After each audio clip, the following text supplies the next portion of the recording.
Hello student, good afternoon to all of you.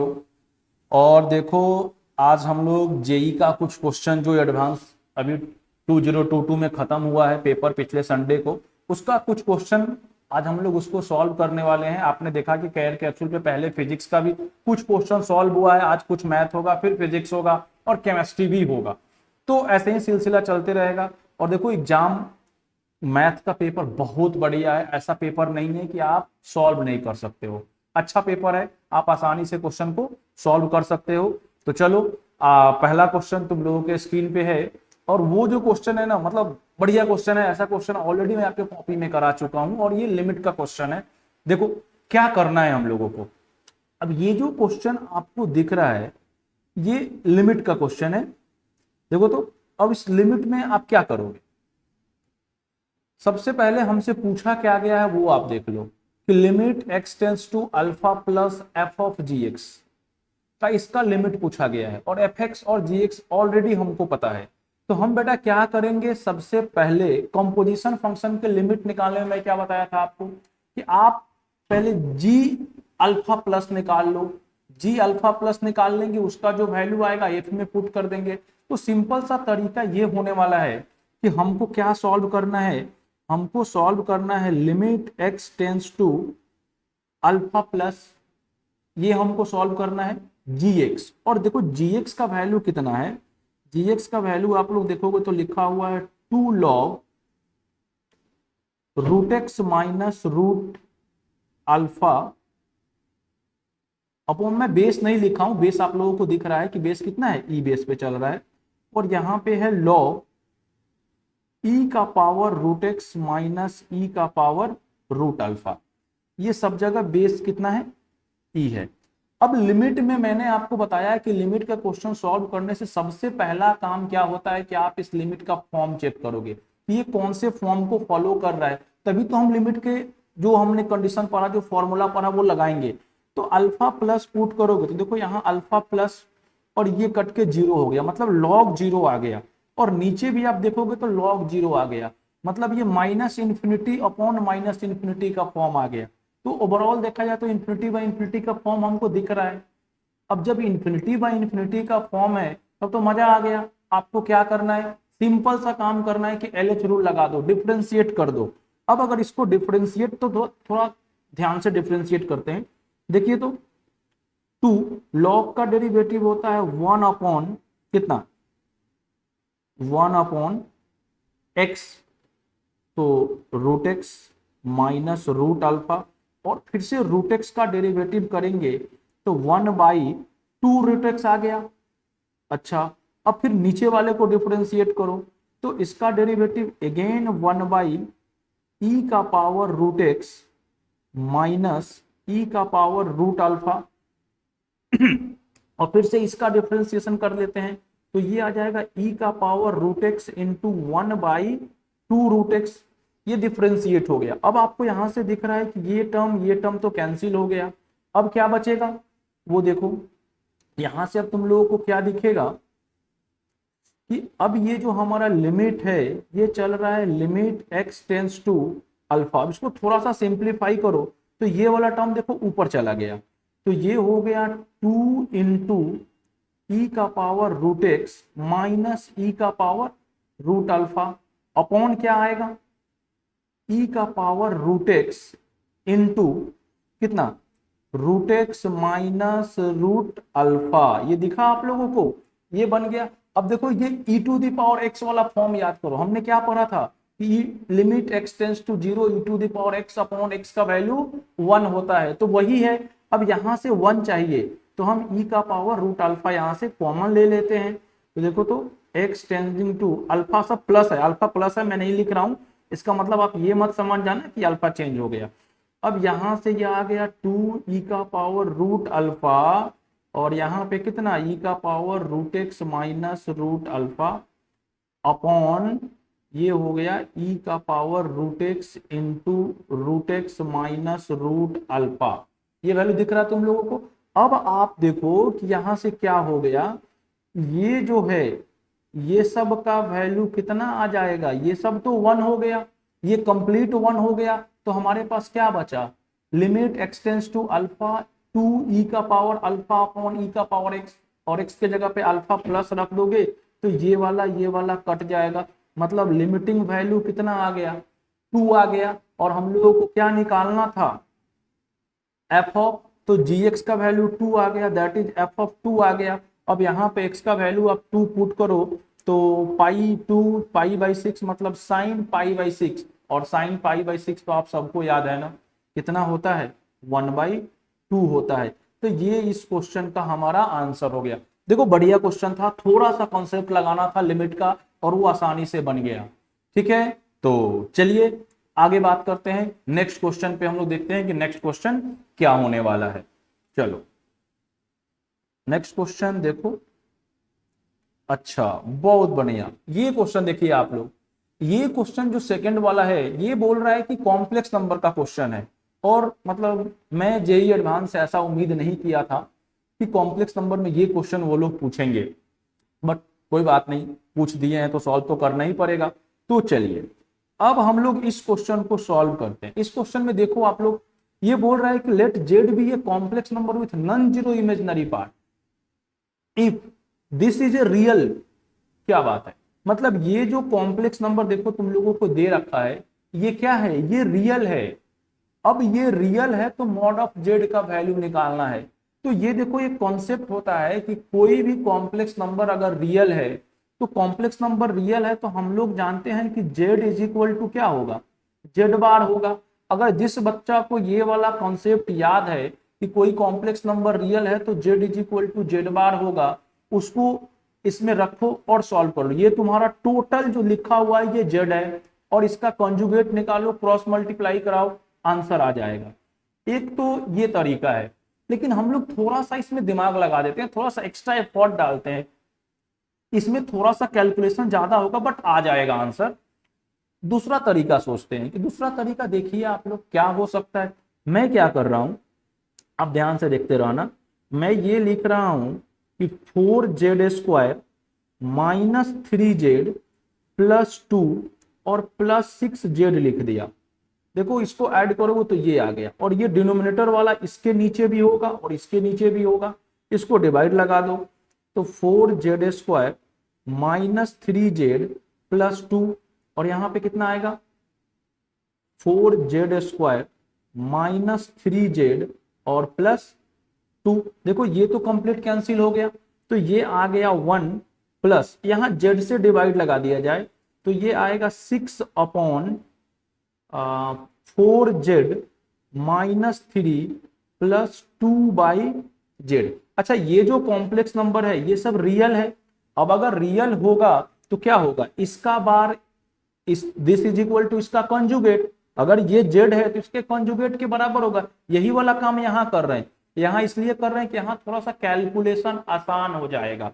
तो ये 1 तो अगर आप सॉल्व करोगे तो यहां से आ गया 4z plus 2/z is equal to इसका कॉन्जुगेट ले लो, इसका कॉन्जुगेट ले लेगा सब तो कितना आ जाएगा 4z बार प्लस 2/z बार। अब इसको सॉल्व कर लीजिए, आप इसको इधर ला दीजिए, 4 कॉमन हो गया, z माइनस जेड बार, और इसको इधर लाओगे और यहां से हम अगर प्लस 2 कॉमन ले लेते हैं तो 1/z minus 1/z bar is equal to 0।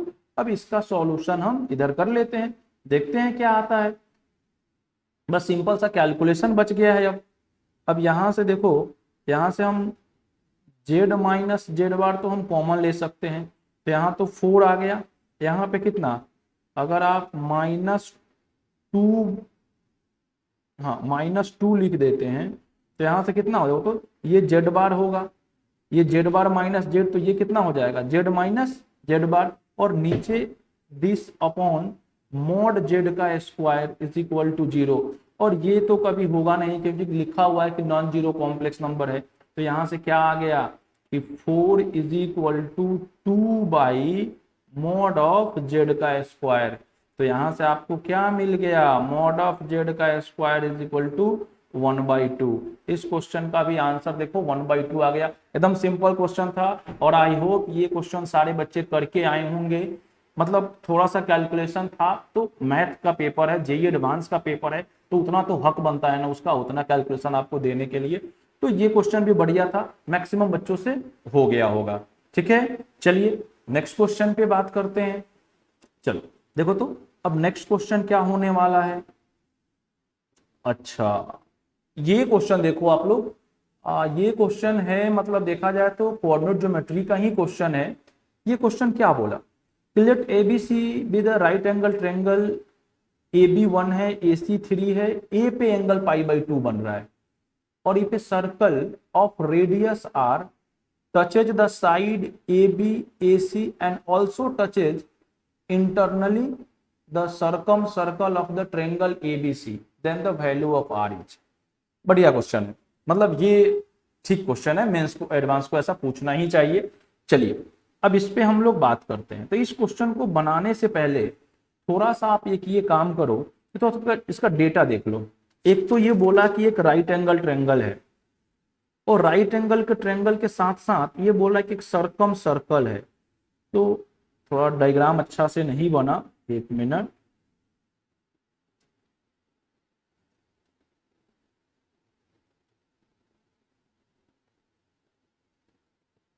चलो, ये एक सर्कल है, और ये सर्कल जो आप लोगों को दिख रहा है, ये मेरा सर्कम सर्कल है। इसमें क्या बोला गया कि अब अगर ये सर्कम सर्कल है,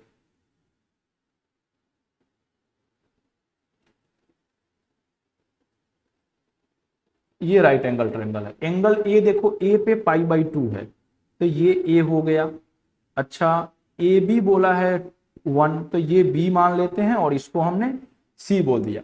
अच्छा, एक चीज और देखो, अब ये जो ट्रायंगल एबीसी दिख रहा है, ये 90 डिग्री है, तो मैं थोड़ी देर के लिए क्या समझता हूं कि ये जो है एक्स एक्सिस है, और ये मेरा वाई एक्सिस है। थोड़ा सा कैलकुलेशन आसान हो जाएगा। तो यहां से जो बी पॉइंट है वो 1,0 हो गया, और सी पॉइंट बेटा कितना हो जाएगा, 0,3। अब देखो, ये जो ब्लू वाला सर्कल है, इसके बारे में अगर हम लोग बात करें तो हम लोग इसका बहुत सारा डेटा निकाल सकते हैं। अगर हम सरकम रेडियस की बात करें तो सरकम रेडियस ये 1 है, ये 3 है, तो 9 और 1 10 √10।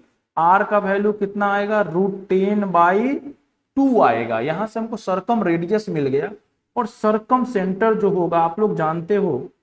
अच्छा, ये तुम लोगों को समझ में आया, आर का वैल्यू मैं कैसा लिख दिया, क्योंकि ये राइट एंगल ट्रायंगल है, और राइट एंगल ट्रायंगल में क्या होता है, सरकम सेंटर कहां होता है, हाइपोटेनस के मिड पॉइंट पे होगा।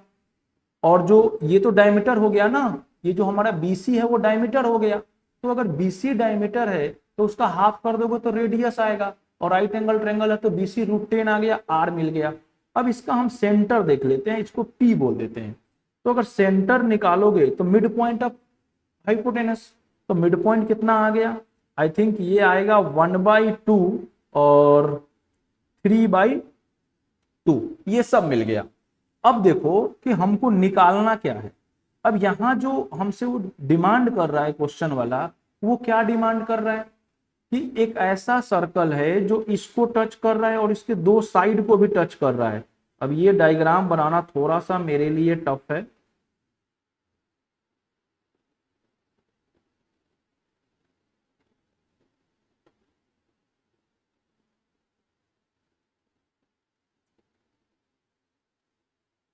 ओहो, मतलब एक सर्कल ऐसा है कि इसको टच कर रहा है और इसको भी टच। देखो अब सर्कल नहीं दिख रहा है, लेकिन आप समझो कि सर्कल ही है। अब चलो, ये यहां पे टच कर गया, इसको टच किया और इस दोनों को टच किया। तो ये जो रेड वाला सर्कल दिख रहा है, इसी रेड वाले सर्कल का हम लोगों को रेडियस फाइंड करना है। रेड वाले का ही रेडियस निकालना है। तो अब रेड वाले का रेडियस निकालना है, यहाँ पे इसका हम सेंटर जूम कर लेते हैं। तो ये सेंटर तुम लोग देखो, ये एक्स एक्सिस को भी टच कर रहा है और वाई एक्सिस को भी टच कर रहा है। अब जैसे ही ये एक्स एक्सिस को टच करेगा, इसको क्यू बोल देते हैं। तो आप लोग कॉन्सेप्ट जानते हो कि अगर सर्कल एक्स और वाई एक्सिस दोनों को टच करे, दोनों को टच करे तो क्या होगा, उसका सेंटर का एक्स कोऑर्डिनेट वाई कोऑर्डिनेट दोनों सेम होगा और रेडियस भी सेम होगा। तो यहां से हमको एक रिलेशन मिल गया कि स्मॉल आर का वैल्यू कितना आ गया, h आ गया। अब इसी h का वैल्यू तो निकालना है। अब देखो ये जो PQ है ये दोनों सर्कल के सेंटर के बीच का डिस्टेंस है और ये दोनों सर्कल एक दूसरे को इंटरनली टच कर रहे हैं, इंटरनली टच कर रहे हैं। तो हम लोग क्या जानते हैं कि जो PQ का वैल्यू होगा वो R1 माइनस कैपिटल R लिख देते हैं, इसके मॉड के बराबर होगा। अब PQ का वैल्यू निकालिए, तो PQ आप निकालोगे तो H माइनस 1/2 का स्क्वायर प्लस H माइनस 3/2 का square is equal to R1 तो H है, और ये हो जाएगा H माइनस √10/2 का स्क्वायर। ये सिंपल सा कैलकुलेशन है, इसको हम कैलकुलेट करते हैं, देखते हैं क्या वैल्यू आता है। तो चलो सॉल्व करो, थोड़ा सा कैलकुलेशन तो करना पड़ेगा, आप लोगों को समझ रहे हो ना, ये इतना तो करना पड़ेगा, मतलब कॉन्सेप्ट वाइज काम खत्म। अब इसको सॉल्व कर लेते हैं। चलिए देखिए तो क्या आएगा, ये आया h² और -2ab मतलब -h, फिर +1/4, यहां से h² -2ab तो -2 कट जाएगा तो 6h और ये हो गया 9/4। इधर से सॉल्व करोगे आप लोग तो h² -√10h प्लस 10/4, और आप लोगों को दिख रहा है ये जो 10/4 हम लोग लाए हैं यहां से क्या होगा, ये h² तो कट गया और 9 और 1 10, ये और ये भी दिख रहा है कि कट गया, बहुत सारा टर्म तो कट ही गया। अब इसमें बचा क्या, देखो तो ये बच गया h² और यहाँ पे -h माइनस ये हो गया -7h, और कुछ है -h माइनस 7h, और ये आएगा तो ये हो गया +√10h और सब कैंसिल हो गया। तो अगर आप देख लो कुछ कैलकुलेशन तो ठीक है, h² प्लस -2ab, अच्छा यहाँ शायद गलत कर दिया, यहाँ पे ये 3 होगा, ये 3 होगा तो ये आ जाएगा 4h, ये 4h हो गया। चलो अब यहाँ से h कॉमन ले लेते हैं, h कॉमन ले लेंगे तो h -4 plus √10 is equal to 0। अब यहाँ से देखो h का वैल्यू 0 आएगा, तो h तो रेडियस है ना, और क्वेश्चन में ऑलरेडी यहाँ लिखा हुआ है कि रेडियस ग्रेटर देन 0 है, तो h इज इक्वल टू क्या हो गया √10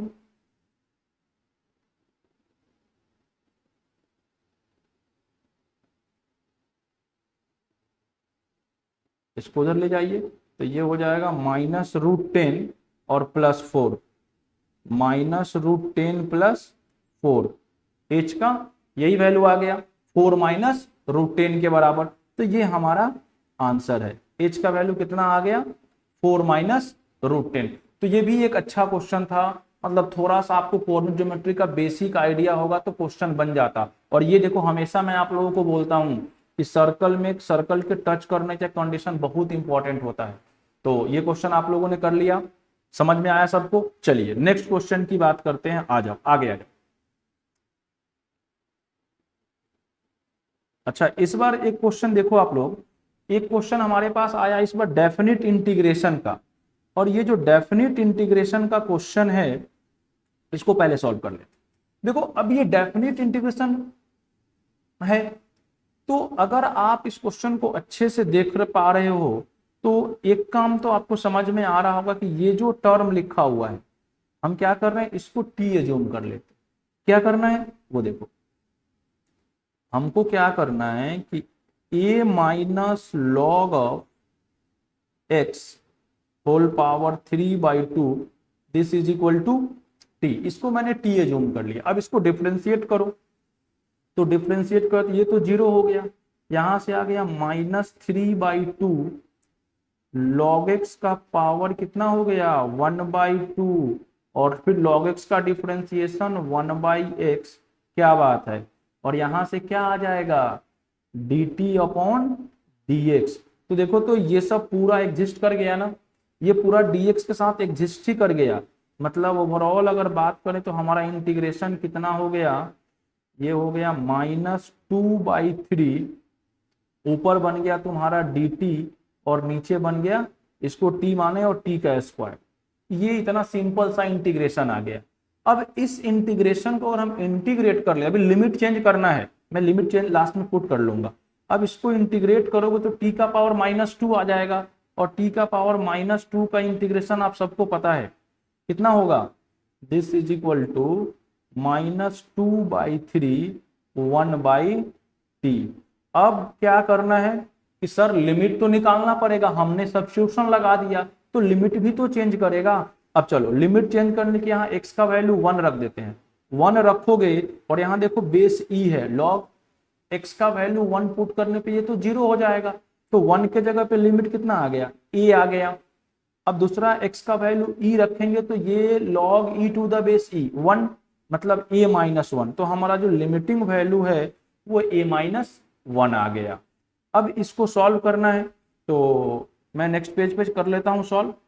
अच्छा यहीं पे कर लेते हैं, देखो अब इसको अगर सॉल्व करेंगे हमारा लिमिट कितना आया a और a -1, और इसका इंटीग्रल वैल्यू क्वेश्चन में 1 दिया हुआ है, ठीक है, तो लास्ट में यूज कर लेंगे।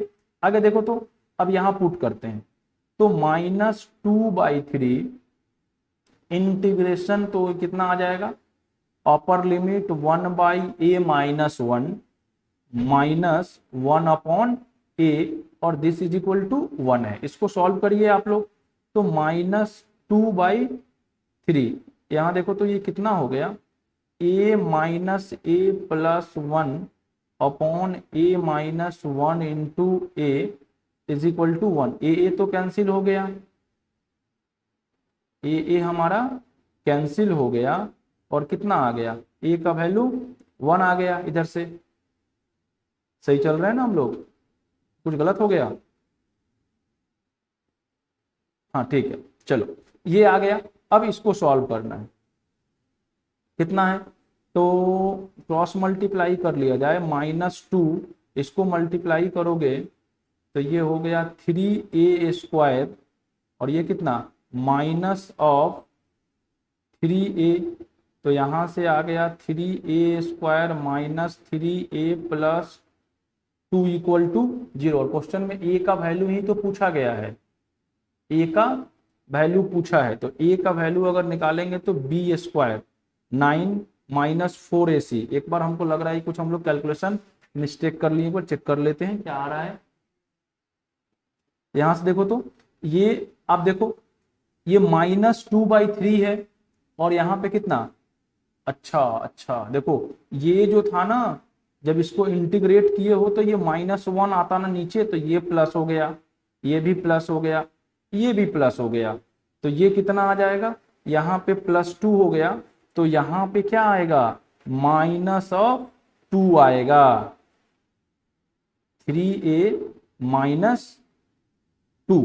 अब ये हमारा इक्वेशन आ गया, a में क्वाड्रेटिक आ गया है। अब यहां से इस क्वाड्रेटिक का सॉल्व करके अगर हम इसका वैल्यू निकाल लेते हैं तो ऑप्शन आ जाएगा a is equal to -b plus minus √b², 9 और -4ac तो +8 24, ये 24/6 आ गया। यहां से देखो तो कितना आ जाएगा 3 + -√33/6, और ये देखो ये जो तुम लोगों का a का 2 वैल्यू आया। अब चलो यहीं से अब आ जाते हैं अपने ऑप्शन पे, वो a का वैल्यू दिया था कि या तो -∞ से 0 होगा या 1 से ∞ होगा, तो हमारा a का वैल्यू दोनों उसी इंटरवल में तो आया है। तो देखो पहला ऑप्शन बोल रहा है कि no a satisfy the above, तो ये तो पॉसिबल नहीं है। एन इंटीजर a बिल्कुल पॉसिबल नहीं है, क्योंकि हम लोग का जो भी वैल्यू आप लोग देख रहे हो a में आया है वो इरेशनल नंबर आया है, तो an irrational number a satisfy the above equation, तो ये हो गया। और more than 1 a satisfy the above equation, a का 2 वैल्यू आया, दोनों सेटिस्फाई किया, तो इस क्वेश्चन का कितना आंसर हो गया हमारे पास, C और D दोनों करेक्ट हो गया। मल्टीपल करेक्ट टाइप का क्वेश्चन था तो ये दोनों करेक्ट हो गया।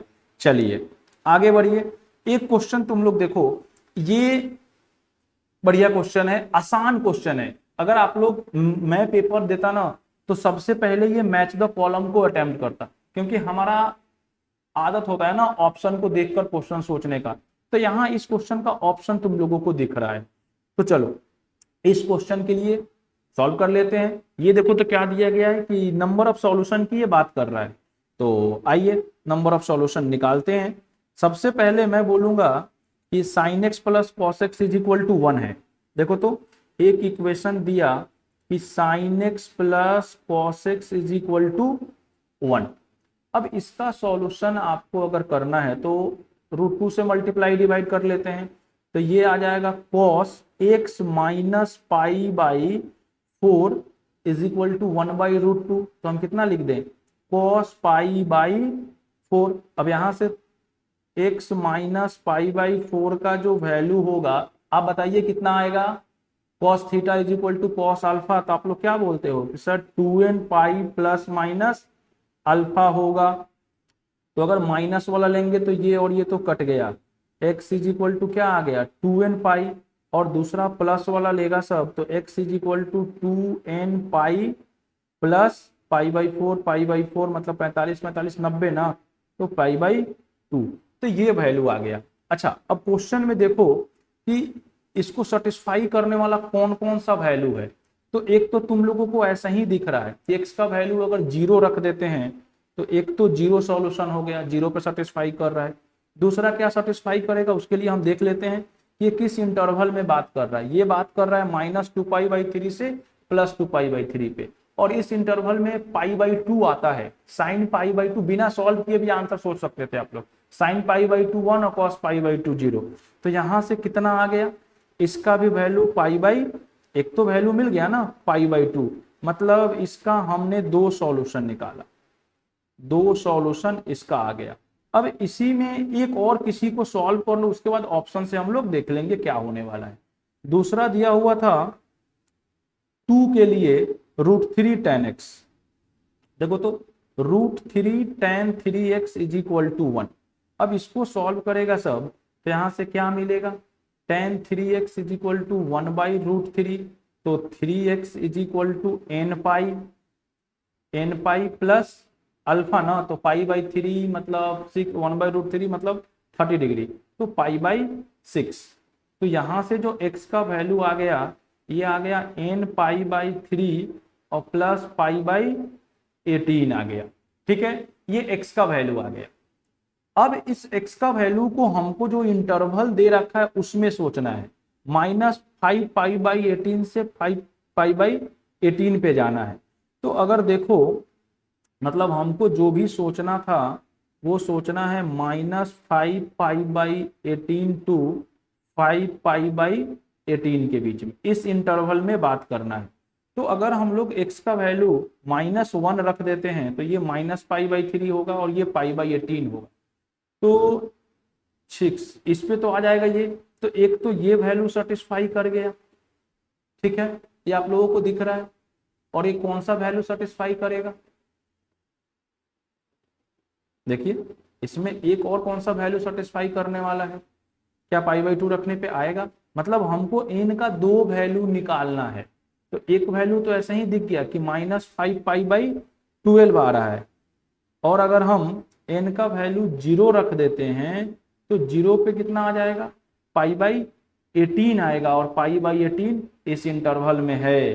तो मतलब 2 सॉल्यूशन मिल गया, π/18 और -5π/18, और कोई n का वैल्यू रखने से नहीं होगा। तो देखो इसका भी 2 सॉल्यूशन आया। अब हम लोग ऑप्शन से देख लेते हैं कि फर्स्ट का 2 सॉल्यूशन, तो 2 सॉल्यूशन कहां दिया गया है, 1 का p, 1 का p जो होगा वही आंसर होगा। तो यहाँ पे 1 का p है, यहाँ पे 1 का p है, ये और ये तो ऐसे ही गया, 1 का p 2 जगह है। अच्छा हम लोग इसका p निकाला और इसका भी p ही निकाला, इसका भी 2 सॉल्यूशन, तो 2 का भी p, 1 का p, 1 का p और 2 का p, ये एक दिख रहा है ना, 1 का p 2 का p, और कोई है क्या, 1 और दोनों, और शायद कोई नहीं है। तो आई थिंक ये वाला आंसर हो गया। तो देखो मल्टीपल करेक्ट में एक ये फायदा है ना कि हम 2 को सॉल्व कर लिए उसके बाद हम आसानी से निकाल सकते हैं, क्योंकि आपके पास 2 सॉल्यूशन आ गया था दोनों का। तो ये जो क्वेश्चन था ये भी बढ़िया क्वेश्चन था, आसान क्वेश्चन था, आपको सॉल्व करना पड़ा होगा। ठीक है, तो और कोई क्वेश्चन है? नहीं, अभी इसमें दूसरा कोई क्वेश्चन नहीं। तो ये इतना क्वेश्चन जो हम लोग 4-5 क्वेश्चन हमने सॉल्व किया, इसको आप अच्छे से देख लीजिए, फिर और हम नेक्स्ट क्वेश्चन, फिर नेक्स्ट थोड़ी देर में नेक्स्ट क्वेश्चन लेके आ जाएंगे। अभी फिजिक्स का क्वेश्चन सॉल्व होगा। चलिए, ओके बाय, थैंक यू।